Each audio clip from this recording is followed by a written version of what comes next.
Nigerians are discontented with the happenings within the Nigerian space, and of course, owing to the unabating and incessant hardship that have plagued, of course, virtually all aspects of their life and crippling the entire economic sphere, and things, of course, are becoming, of course, more difficult for all are sundry, especially the masses who are left, of course, at the mercy of the decisions of the political elite, notwithstanding, of course, or not considering the plight of the people and the pains and the agony the policies of the government has brought upon the people without any measures, of course, to cushion the effect of this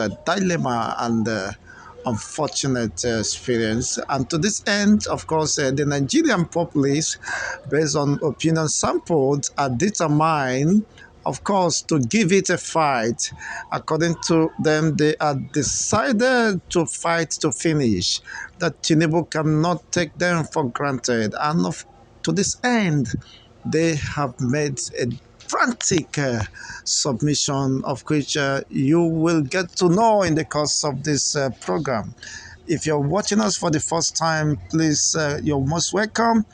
Please don't forget to subscribe. Just take 2 seconds to hit the subscription button, like our videos, give us thumbs up, and share this video. Let it go viral so that people will get to know, of course, the unbiased reportage of events and the impulse of an average Nigerian masses under this administration. And of course, the subsequent this administration, things have never remained the same. Let me leave you with this experience so that you can know and attest to the fact that, of course, Nigerians are no longer used to smiling and suffering, but have made a great resolve and move to chart the way forward. They can't accept poverty being hauled on them anymore, and this will interest you. Nigerian Labour Congress has given their position, of course, that by 19th of June, there will be total shutdown should the federal government refuse to do their bidding. How do you see it? I really support them. See, I've been saying it before, even before NLC came on board. My name is MC Grama. I've been saying it that where is NLC in this country? Does it mean that we don't have any NLC chairman or we don't have any this thing? But I'm happy they are talking now. I support it fully. Will you be part of the protest? I will be part of the protest, and I will lead the protest because TINUBU is trying to take us for a fool, and we're not fools. Now, I want to ask a question, brother. If you recall very well, I want to ask you a question. When Yaradua was in power, they increased fuel. He got there, he reduced it. Where was fuel subsidy then? Exactly. That's the question. Where was fuel subsidy? You increase. It's an intelligence. Yes, you increase. The man got there, reduce it. Where was fuel subsidy? If you claim that there's fuel subsidy, so where was fuel subsidy when Yaradua decreased the price? Now, why did you now say something is a scam?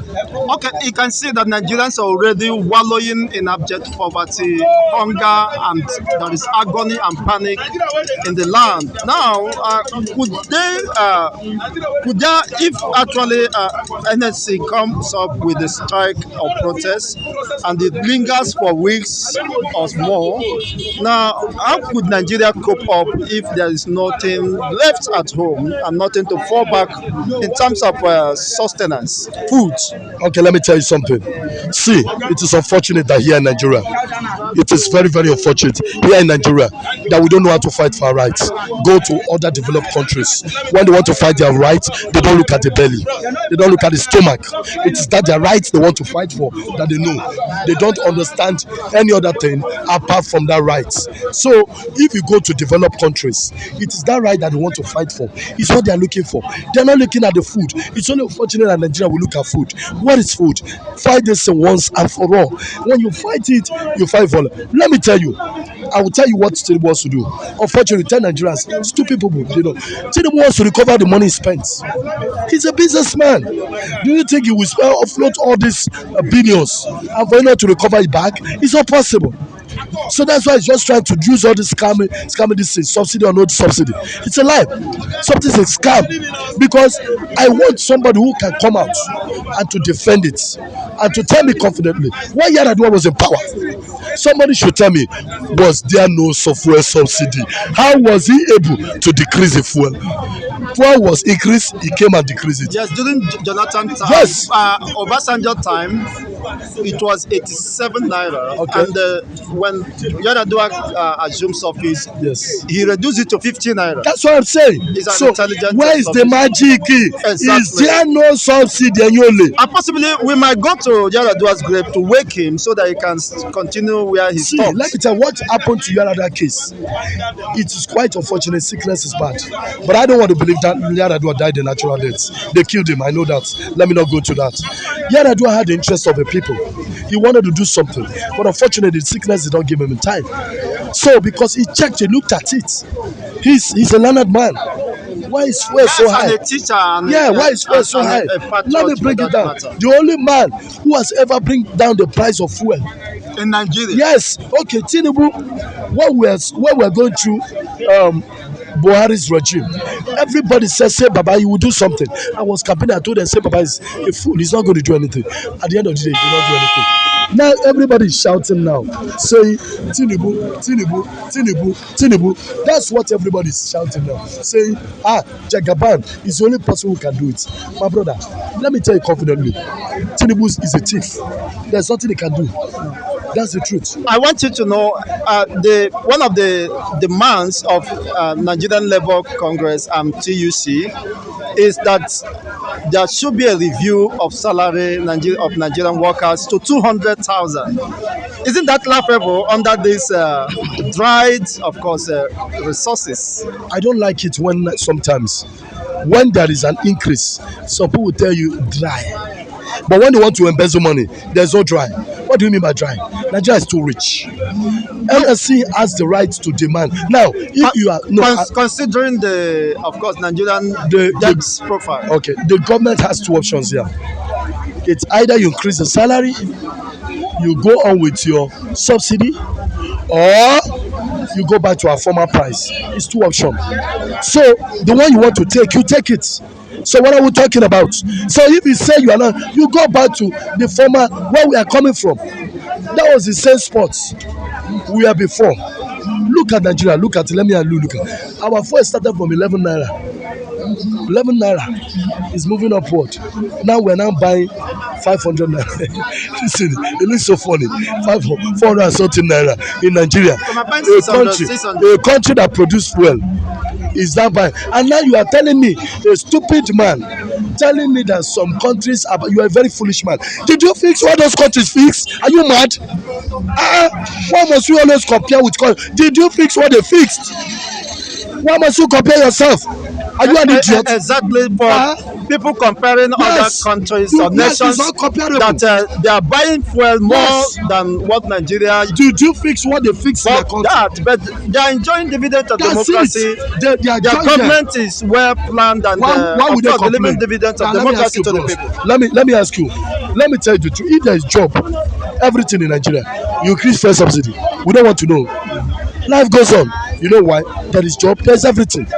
But in this case, there's no job. And how do you want me to survive? There's no money. There's no money. There's no food. There's no food. No health care. Nothing. And how do you want me to survive? Now, what kind of country is this? You always, I have seen you bragging about I'm a Nigerian and a Nigerian. What makes you a Nigerian? Can you tell the world? Let me tell you why. Why are you so passionate about Nigeria? I'm always passionate about Nigerians that the Nigerian citizens love themselves. Hausa, Yoruba, Igbo is not the problem. There is great love. But our leaders is our problem. Let me tell you something. I went to eat one day. 4 Hausa men came into the same Igbo restaurant to eat. My brother, if you see the way they were eating fufu, I was watching them. They were eating it with seriousness. After they finish, yes, they say, Madam, the fufu still man, say, put more for us. Then I concluded in my heart, Yoruba Hausa Igbo are not the problem. These people will love ourselves, but the leaders are the problem. Okay, if an Hausa man could eat an Igbo man food like that, an Igbo man too will eat amala confidently. And you see, that tells you that Hausa, Igbo, Yoruba is not the problem of this country. I think I may not agree with you to some No. extent. Let me calm down. You see, they are the problem because they are not holding the government, the politicians, accountable. Sometimes the politicians manipulate them using religious and ethnic sentiments. Okay. So they are the problem for not holding Nigerian politicians accountable and responsible for their actions. Okay, I've been saying it. You're right. I've been saying it right from day one that the problem we're facing in Nigeria is not even the leaders, but sometimes the followers, because we don't hold them accountable. But do you know why it's like that? Because we all are suffering from poverty of the mind in Nigeria. Take it or leave it. Every Nigerian, poverty of the mind. See, richness is not all about wealth. You could be rich and suffer from the poverty of the mind, and that's exactly what Nigerians. We have a shallow mind, Including the president and governors. yes, of course, they have a shallow mind. The House Let of me tell you something. Representatives. If you don't have a shallow mind, why must you get into power? Then the next thing on your head is how to go and embezzle money. Then you're a madman. But if you get into power, your excitement, your happiness is, how do I work for the people? That is what is lacking in Nigerian politics. Nobody has that love, that passion, that I want to work for my people. Nobody has it. I will tell you something. I'm from around this world. In my village, I stopped something. Till today, everybody still talk about me in my village. What am I trying to say? Formerly in my village, people used to go and meet the rich for money to beg them. I stopped that act. I told them it's bad. How would you be going to rich men? They underrate you. So you need to stand. And finally, we were able to brush that, crop that out of my village. So what am I saying? Something must start from somebody.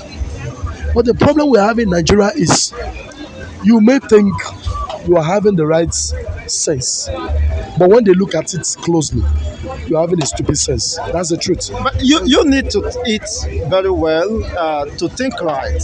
You know, the product of your thinking is a function of what you eat.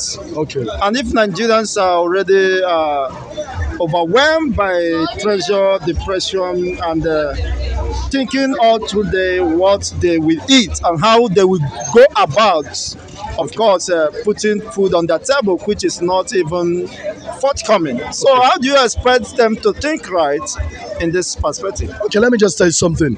For anybody listening to my view, or you are listening to what I'm saying now, you will agree with me that this man is really talking sense, except if you want to be biased. You will agree with me that this man is making sense in some of his speech, because this is exactly what is facing us. Now, talking about that aspect, we all know there's poverty in the land. You understand? It's just like this. Let me tell you, brother. I will give you an example. You as a person, you graduated, there's no job, there's nothing. Listen, temptation can force you to do what you don't want to do. Somebody can say, I cannot kill, but don't pray to see that temptation that will make you kill. I will give you an example. You graduated, no job. Somebody offered you 3 million to go and kill somebody. Bros, it takes a strong man to overcome that. I'm telling you the truth. Take it or leave it. It takes a strong man to overcome that, because this is 3 million naira. Just kill this man, let him go, and that's all. You see that minute, evil will be like something good to you. Killing will not be like it's a taboo. Killing will be a passion to you. You are interested to do it because of the 3 million naira, and you will do it. So what I'm trying to say, in that situation in Nigeria, when you tell Nigerians, at least let me say 70% of Nigerians will do it, 30 may not do it. Even they are doing, some people are beheading people for just 500 naira That in is what I'm Nigeria. saying. Yes, of course. So let alone 3 million. 3 million. That's what It I'm will saying. take a well-resolved and Yes, it takes morally sound person it takes somebody not who to resist is that living inside him to temptation. resist that temptation. God is living inside you because it will just be like, look, just get this gun, shoot this man, let him die. And you look at that minute, evil will look real in your eye. Evil is no longer evil. So you want to do anything. So what I'm trying to say is this. I'm just trying to tell you this. What I'm just trying to say is, you as a person, if you want to do anything, just know, focus on the problem we're having. We have not gotten leaders that are focused to work for Nigerians. When Tinubu was coming, I thought he was going to do something. But right now, he has been able to prove to me that Buhari's regime is better than his government. I'm going to experience real poverty in Tinubu's government. Because if you can take over, Are you giving a prophecy or what based on your observations? It's not really a prophecy, but it's a calculation of what I'm saying that's happening physically now. It's a calculation of what I'm saying. Because if you as a man could just increase fuel, eh? All in the name that of subsidy, then it shows you have nothing. You have nothing upstairs. It shows you don't have anything. So what are we trying to say? It shows you are going to lead your people to death. So that's why I say, from my own calculation, Tinubu is not going to do it. Everybody says, there was a time I quoted with Yoruba boy. He said, let's give him time. Listen to my question I asked him. I told him, Obi, suppose it's Obi that got to power, and immediately he got to office, he increased fuel. What will you say as a Yoruba man? You will curse Obi. You can never say, I understand. Let's try to understand. No, you will curse him. Olori Buruku Omo Igbo, Oloshi. But listen, sometimes when Yoruba people talk, I don't know how they talk sometimes. I listen to Obi's statement. Obi said, if I become the president, I will remove fuel subsidy, but I will increase salary and provide electricity. I heard it well. That was what Obi said. But I don't know where they got this rubbish stuff that Peter Obi said is going to do the same thing too. That is what gives them power and strength. So, what I'm trying to say, I am very happy that Labour has really come out to say they are really going on strike. And I'm also going to join. See, the level we're in this country is, if this country is going to burn, let it burn. Those that will survive will survive. Those that will live will live. We have endured for long, but we cannot continue to endure. So time has come for us to take this country by force, for us to take this country by our strength back, because they have misled us enough, and enough is enough. So this time around, we want to tell them where they are to stay, not them to tell us we are to go. So that's why I said, every Nigerians now, everybody, we are hungry. And everyone must bless up for the better future and tomorrow they are anticipating. Exactly. They must stand up like other Western countries who always has their government accountable. I want to say something lastly. Look at China. I remember very well in 1980. Nigeria is greater than China. Of course, yeah. I don't know what is wrong with this country. 1980, China has become a country we are going to borrow money. Even India too. Imagine, China has become a country we are going to Malaysia, yes. They have the same. Imagine almost, Malaysia, their farm kernel, independent. They picked it up from Nigeria. The palm kernel that Malaysia is the highest producing oil company in the whole world. But the palm kernel, they picked it up in Nigeria. What kind of country are we? So that's why we are saying, if Nigeria want to burn, let it burn. Those that will stay alive will stay alive. Those that will not stay will not stay. So what we are saying is, let us fight this fight to finish. A Yoruba man may not agree with my statement. Of course, I don't give a damn. An Hausa man may not agree with my statement because he's busy saying, say Baba. Some foolish Igbo men will not agree with me because those ones don't understand their self. But I am saying confidently that Tinubu, enough is enough. Bring down the fuel price. Bring it back. We cannot afford for you to remove fuel subsidy. We are wise. We are no longer fools.